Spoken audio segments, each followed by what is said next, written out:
Bienvenue sur Sensation. Nous donnons la parole aux seniors. Ils sont les témoins de l'évolution du monde qui nous entoure. Comment surmonter les traumatismes de la guerre et pardonner ? C'est la question que nous leur avons posée.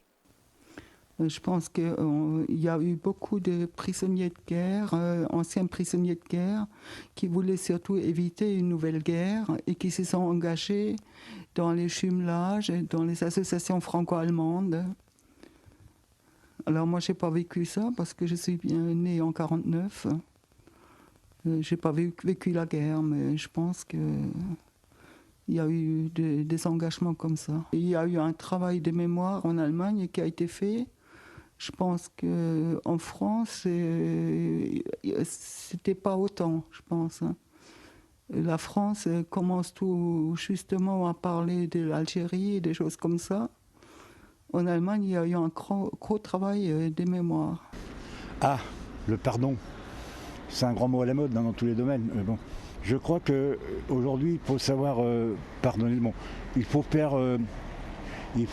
comment dire, faut faire le petit nettoyage qui s'imposait, le nettoyage de mémoire aussi.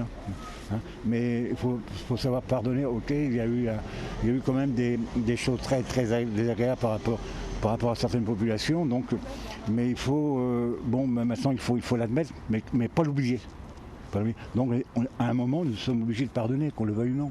Je crois que c'est important, sinon on n'avancera pas. Et je crois que la jeunesse de l'époque, aujourd'hui, son souci, c'était de pardonner, de voir ce qui s'était passé avant. Ok, les parents nous le rappelaient, mais je crois que nous, c'est notre génération, elle a su forger l'amitié franco-allemande. Et c'est ça qui est important. Eh bien, pardonnez, moi, j'ai vécu là des moments, quand vous êtes jeune, qui vous frappent. Un monsieur qui a été ici, parler de monsieur Prieur, qui avait été déporté pendant plusieurs années et qui est allé en Allemagne devant le monument aux morts avec son homologue allemand. Quand vous assistez à ça, c'est vraiment très très fort.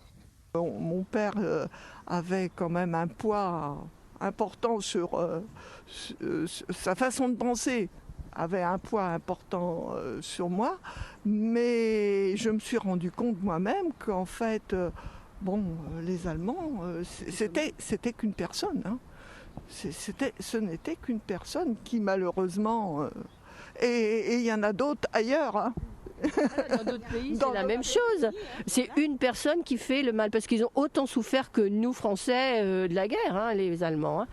Il n'y a qu'une personne qui est démente, et puis voilà. Mais à part ça... elle a été suivie, malheureusement. Et elle a été suivie. Mais comme on fait d'habitude, tout le monde, il y en a qui parle, hop, on suit, on ne regarde pas les à côté. Toujours, ça existe partout. Maintenant, pas partout. Dans pas mal de pays, il y a beaucoup de dictateurs.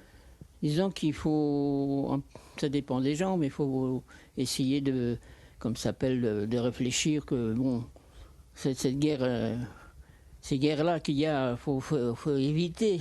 Essayer de faire comprendre aux autres que la guerre c'est trop facile de ne pas aimer quelqu'un ou de lui dire parce que tu es comme ça, je vais taper dessus, ainsi de suite, quoi. En fin de compte, la guerre vient des gouvernements. Je pense que c'était une bonne chose de pas tirer un trait sur ce qu'avait été la période nazie de l'Allemagne. Mais je veux dire que ça relevait tout simplement des relations d'État à État. C'est pas l'Europe qui a rendu possible le traité d'alliance entre la France et l'Allemagne. C'est totalement indépendant. Donc moi je crois que il y a un ensemble géopolitique. Il y a quelques traits communs. On a une mosaïque de pays. Les États-nations se sont constitués au fil de l'épée, que ce soit la France, que ce soit l'Allemagne. Alors c'est vrai que pendant des siècles, ça a été la guerre en permanence en Europe. La guerre de 30 ans au XVIIe siècle, XVIIIe siècle, c'était le développement de la Prusse. Donc, de ce point de vue-là, est-ce que c'est le traité de Rome qui fait qu'aujourd'hui on ne se bat plus ? Et vous pouvez retrouver cette chronique en podcast audio et vidéo sur notre site et application Radio Sensation, avec le soutien du Fonds citoyen franco-allemand.